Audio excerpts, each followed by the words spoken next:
ವಯನಾಡಿನಲ್ಲಿ ಈಗ ಭೂಕುಸಿತಕ್ಕೆ 176 ಸಾವಾಗಿದೆ ಅಂತ ಬರ್ತಾ ಇದೆ. ಇವತ್ತು 15 ಶವ ಸಿಕ್ಕಿದೆ. ಪೋತುಕಲ್ ಗ್ರಾಮಕ್ಕೆ 73 ದೇಹ ಕೊಚ್ಚಿ ತಂದಿದೆ ಚಲಿಯಾರ್ ನದಿ. ಸೇನಾಪಡೆಗಳು ಎನ್ಡಿಆರ್ಎಫ್ ತಂಡಗಳು ಬರದಿಂದ ರಕ್ಷಣೆಯನ್ನ ಮಾಡ್ತಾ ಇದ್ದಾರೆ. ಎಷ್ಟು ಸಾಧ್ಯ ಆಗುತ್ತೋ ಅಷ್ಟು ರಕ್ಷಣೆ ಮಾಡುವಂತ ಕೆಲಸ ಮಾಡ್ತಾ ಇದ್ದಾರೆ. ರೋಪ್ ವೇಗ್ಗಳಲ್ಲಿ ಹೆಣಗಳನ್ನ ಸೇನಾ ತಂಡ ಈಗ ಸಾಗಿಸ್ತಾ ಇರೋದು. 191 ಮಂದಿ ಆಸ್ಪತ್ರೆಗಳಲ್ಲಿ ಈಗ ಚಿಕಿತ್ಸೆ ಕೊಡ್ತಾ ಇದ್ದಾರೆ. 85 ಕ್ಯಾಂಪ್ಗಳನ್ನು ತೆರೆದಿದ್ದಾರೆ. 30 ಆಂಬ್ಯುಲೆನ್ಸ್ಗಳಲ್ಲಿ ಶವಗಳ ಸಾಗಾಟ ನಡೀತಾ ಇದೆ. ಎಲ್ಲಾ ರೀತಿಯಾದಂಥ ಸೌಲಭ್ಯಗಳನ್ನು ಈಗ ನೀಡಲಾಗಿದೆ. ಕಾರ್ಯಾಚರಣೆಯು ಕೂಡ ಭರದಿಂದ ಸಾಗ್ತಾ ಇದೆ. ಒಂದು ಕಡೆಗೆ ರಕ್ಷಣಾ ಕಾರ್ಯಾಚರಣೆ, ಇನ್ನೊಂದು ಕಡೆಗೆ ಮೃತಪಟ್ಟಿರುವಂಥ ಶವಗಳನ್ನು ಕೂಡ ಇನ್ನೊಂದು ಕಡೆಗೆ ತರಬೇಕಲ್ವ, ಅದನ್ನು ಗುರುತಿಸಬೇಕು, ಆ ಕುಟುಂಬಗಳಿಗೆ ಹಸ್ತಾಂತರಿಸಬೇಕು. ಅಷ್ಟು ಸುಲಭದ ಮಾತಲ್ಲ ಅದು. ಅವೆಲ್ಲವನ್ನ ಮೀರಿ ಈಗ ರಕ್ಷಣಾ ಕಾರ್ಯಾಚರಣೆಯನ್ನು ಮಾಡ್ತಾ ಇದ್ದಾರೆ. ಮಳೆ ಇರಲಿಲ್ಲ, ಆದರೆ ಈಗ ದಿಢೀರ್ನೆ ಮಳೆ ಶುರುವಾಗಿದೆ. ಮಳೆ ನಡುವೆಯೂ ಕೂಡ NDRFನ ಕಾರ್ಯಾಚರಣೆ ಅಂತೂ ತೀವ್ರವಾಗ್ತಾ ಇದೆ. ಯಾಕಂದರೆ ತಾತ್ಕಾಲಿಕವಾದಂಥ ಬ್ರಿಡ್ಜನ್ನು ನಿರ್ಮಾಣ ಮಾಡದ ಹೊರತು ರಕ್ಷಣಾ ಕಾರ್ಯಾಚರಣೆ ಇರ್ಬೋದು ಅಥವಾ ಬೇರೆ ಥರದಲ್ಲಿ ಏನು ಸೌಕರ್ಯಗಳನ್ನು ಕಲ್ಪಿಸುವಂಥ ವಿಚಾರದಲ್ಲಿ ಸಾಧ್ಯವಿಲ್ಲದ ಮಾತು.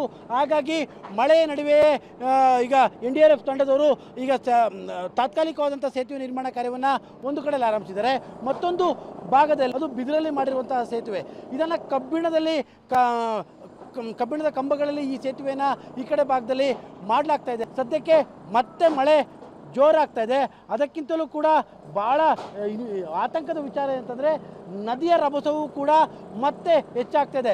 ಬೆಳಿಗ್ಗೆಯಿಂದಲೂ ಕೂಡ ನದಿಯ ರಭಸ ಇಷ್ಟು ಜೋರಾಗಿರಲಿಲ್ಲ, ಆದರೆ ಈಗ ದಿಢೀರ್ನೆ ನದಿಯ ರಭಸವೂ ಕೂಡ ಹೆಚ್ಚಾಗ್ತಾ ಇದೆ. ಯಾಕಂದರೆ ಮೂಡಕೈ ಬೆಟ್ಟದ ಮೇಲೆ ಭಾರಿ ಪ್ರಮಾಣದಲ್ಲಿ ಈಗಾಗಲೇ ಮಳೆ ಶುರುವಾಗಿದೆ. ಈ ಕಾರಣಕ್ಕೋಸ್ಕರವಾಗಿ ಇನ್ನೇನು ಕೆಲವೇ ಕ್ಷಣಗಳಲ್ಲಿ ಇಲ್ಲೂ ಕೂಡ ದೊಡ್ಡ ಮಟ್ಟದ ಮಳೆ ಮತ್ತೊಮ್ಮೆ ಬೀಳುವಂತಹ ಲಕ್ಷಣಗಳು ಹೆಚ್ಚಾಗಿಯೇ ಕಾಣ್ತಾ ಇದೆ. ಹೀಗಾಗಿ ರಕ್ಷಣಾ ಕಾರ್ಯಾಚರಣೆ ಇರ್ಬೋದು ಅಥವಾ ಶವಗಳ ಹುಡುಕುವಂಥ ಕಾರ್ಯಾಚರಣೆ ಇರ್ಬೋದು, ಎಲ್ಲದಕ್ಕೂ ಕೂಡ ಈಗ ಅಡ್ಡಿ ಆರಂಭವಾಗಿದೆ. ಅದರ ಅರಿವು NDRF ತಂಡಕ್ಕೆ ಸ್ಪಷ್ಟವಾಗಿದೆ. ಯಾಕಂದರೆ ಯಾವ ಕ್ಷಣದಲ್ಲೂ ಬೇಕಾದರೂ ಬೇರೆ ಭಾಗಗಳಲ್ಲಿ ಗುಡ್ಡ ಕುಸಿತ ಉಂಟಾಗುವಂಥ ಸಾಧ್ಯತೆಗಳೇ ಈ ಭಾಗದಲ್ಲಿ ಹೆಚ್ಚಾಗಿ ಕಂಡು ಬರ್ತಾ ಇದೆ. ಅದಕ್ಕೆ ಒಂದು ಸೊಲ್ಯೂಷನ್ ಅಂದರೆ ಅರವಿಂದ್, ಈಗ ತಾವು ಒಂದು ರೋಪ್ನಲ್ಲಿ ಗಮನಿಸ್ತಾ ಇದ್ದೀರಿ ಅರವಿಂದ್, ಅದು ಈಗ ತಾನೇ ಕೆಲವೇ ಹೊತ್ತಿನ ಮುಂಚೆ ಸಿಕ್ಕಂತಹ ಶವ, ಆ ಶವವನ್ನು ಈಗ ರೋಪ್ವೇ ಮೂಲಕವಾಗಿ ಬೇರೆ ಇನ್ನೊಂದು ಕಡೆಗೆ ಶಿಫ್ಟ್ ಮಾಡ್ಕೊಳ್ತಾ ಇರುವಂಥದ್ದು NDRF ತಂಡ. ಇದನ್ನು ಸರ್ಕಾರಿಯ ಶವಾಗಾರಕ್ಕೆ ಇದನ್ನು ತೆಗೆದುಕೊಂಡು ಹೋಗಲಾಗುತ್ತೆ. ಈ ರೀತಿಯಾಗಿ ಅರವಿಂದ್, ಶವಗಳನ್ನು ಸಾಗಿಸೋದಕ್ಕೂ ಕೂಡ ಆಗದಂಥ ಪರಿಸ್ಥಿತಿಗಳು ಬಂದಿರುವಂಥದ್ದು. ಈಗ ಒಂದು ಶವವೂ ಕೂಡ ಸಿಕ್ಕಿದೆ. ಆ ಶವವನ್ನು ಈಗ ರೋಪೆ ಮೂಲಕವಾಗಿ ತೆಗೆದುಕೊಂಡು ಈಗ NDRF ತಂಡದವರು ಇಳಿಸ್ತಾ ಇದ್ದಾರೆ. ಇನ್ನೇನು ಕೆಲವೇ ಕ್ಷಣಗಳೇ ಅದನ್ನು ಕೂಡ ಶವಾಗಾರಕ್ಕೆ ಸಾಗುತ್ತಾರೆ. ಹಾಗಾಗಿನೇ ಈ ಕಾರಣಕ್ಕೋಸ್ಕರವಾಗಿಯೇ ಅರವಿಂದ್, ಈಗ ತಾತ್ಕಾಲಿಕವಾದಂಥ ಬ್ರಿಡ್ಜನ್ನು ಮಾಡುವಂಥದ್ದೇ ಇವತ್ತಿನ ಇಡೀ ದಿನದ ಕಾರ್ಯಾಚರಣೆ. ಹಾಗಾಗಿ ಇವತ್ತು ಎಷ್ಟೊತ್ತೇ ಆದರೂ ಕೂಡ ತಾತ್ಕಾಲಿಕವಾದಂಥ ಬ್ರಿಡ್ಜನ್ನು ಮಾಡ್ತೇವೆ ಅನ್ನುವಂಥದ್ದು NDRFನ ನಿಲುವು. ಈಗ ಮತ್ತೊಂದು ಕಡೆಯಲ್ಲಿ ಶವಗಳ ಹುಡುಕಾಟಕ್ಕೆ ಮತ್ತೊಂದು NDRF ತಂಡ ಬೇರೊಂದು ಭಾಗಕ್ಕೆ ತೆರಳಿದೆ. ಮಗದೊಂದು ತಂಡ ಇಲ್ಲಿ ತಾತ್ಕಾಲಿಕ ಸೇತುವೆ ನಿರ್ವಹಣೆಯನ್ನು ಕೂಡ ಮಾಡ್ತಾ ಇದೆ.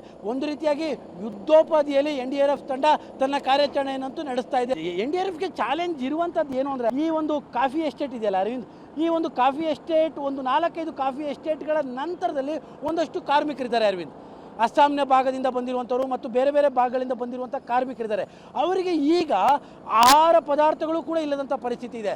ಅದನ್ನು ತೆಗೆದುಕೊಂಡು ಹೋಗುವಂಥದ್ದು, ಅದನ್ನು ಅವರಿಗೆ ಕೊಡುವಂಥದ್ದೇ ಭಾಳ ಕಷ್ಟವಾಗ್ತಾ ಇರುವಂಥದ್ದು. ಮತ್ತೆ ಮಳೆ ಬಿರುಸನ್ನು ಪಡಿತಾ ಇದೆ. ಹಾಗಾಗಿ NDRF ತಂಡಕ್ಕೆ ಈಗ ಇರುವಂಥದ್ದು ಒಂದು ಕಡೆಯಲ್ಲಿ ಶವಗಳ ಹುಡುಕಾಟ, ಮಗದೊಂದು ಕಡೆಯಲ್ಲಿ ಕೆಲವೊಂದಿಷ್ಟು ಎಸ್ಟೇಟ್ನ ಕಾಲೋನಿಗಳಲ್ಲಿ ಕಾರ್ಮಿಕರು ಅಲ್ಲೇ ಇದ್ದಾರೆ. ಕಾರ್ಮಿಕರು ಒಂದು ರೀತಿಯಾಗಿ ನೀರು ಗಡ್ಡೆ ರೀತಿ ಆಗೋಗಿದ್ದಾರೆ. ಅವ್ರಿಗೆ ಯಾವ ಕಡೆ ಭಾಗಕ್ಕೂ ಕೂಡ ಬರೋಕ್ಕಾಗ್ತಾ ಇಲ್ಲ.